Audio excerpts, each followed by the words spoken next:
Halo semuanya, kami dari kelompok 70 KKN BBM UNER 64. Kali ini kita akan membahas mengenai MPASI, makanan pendamping ASI. Tujuan pemberian MPASI yang pertama, memenuhi kebutuhan gizi bayi. Kenapa sih kebutuhan gizi bayi harus terpenuhi?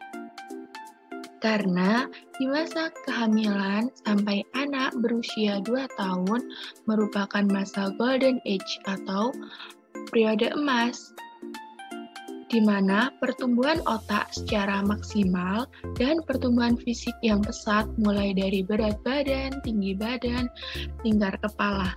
Yang kedua, melatih mengenali beragam makanan agar terbiasa dengan beragam makanan yang ada di masyarakat. Ketiga, mengembangkan kemampuan mengunyah dan menelan. Syarat pemberian MPASI yaitu tepat waktu, di mana tepat waktu ketika bayi sudah berusia 6 bulan baru diberikan makanan pendamping ASI. Yang kedua, aman dikonsumsi atau terhindar dari hal berbahaya dan membahayakan. Ketiga, kesiapan bayi menerima MPASI. Nah, ini berkaitan dengan poin 4, tepat dalam pemberian, yaitu disesuaikan dengan. Untuk poin keempat, yaitu tepat dalam pemberian, disesuaikan dengan usia balita, serta tekstur makanan yang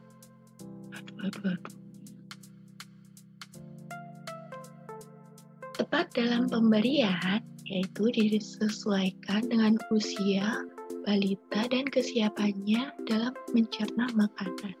Nah, yang pertama, di usia 6-8 bulan, bentuk makanannya yaitu saring dan lumat, seperti bubur halus, lembut, lalu cukup kental hingga menjadi agak kasar. Yang kedua, untuk usia 9-11 bulan, bentuk makanannya yaitu kasar atau makanan keluarga yang dimodifikasi. Contohnya makanan yang dicincang, halus, dan disaring kasar. Dan ditingkatkan secara berkelanjutan menjadi makanan yang bisa dipegang ataupun diambil oleh bayinya sendiri. Yang ketiga, 12-23 tahun, makanan keluarga berbumbu ringan yang sudah dalam berbentuk makanan yang sering dijumpai pada masyarakat. Atau contohnya seperti ini. Berikutnya, mencukupi kebutuhan gizi.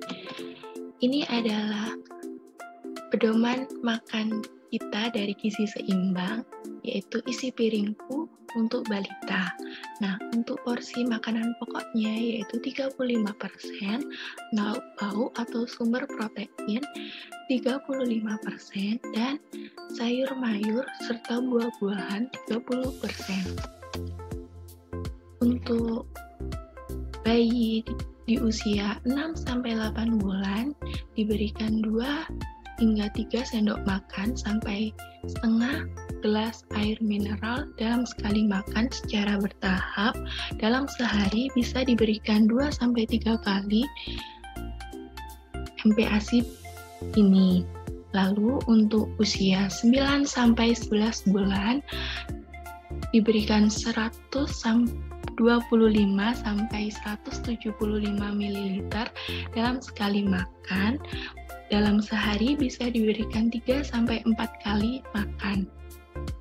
Untuk usia 12-23 bulan bisa diberikan 175-250 ml dalam sekali makan.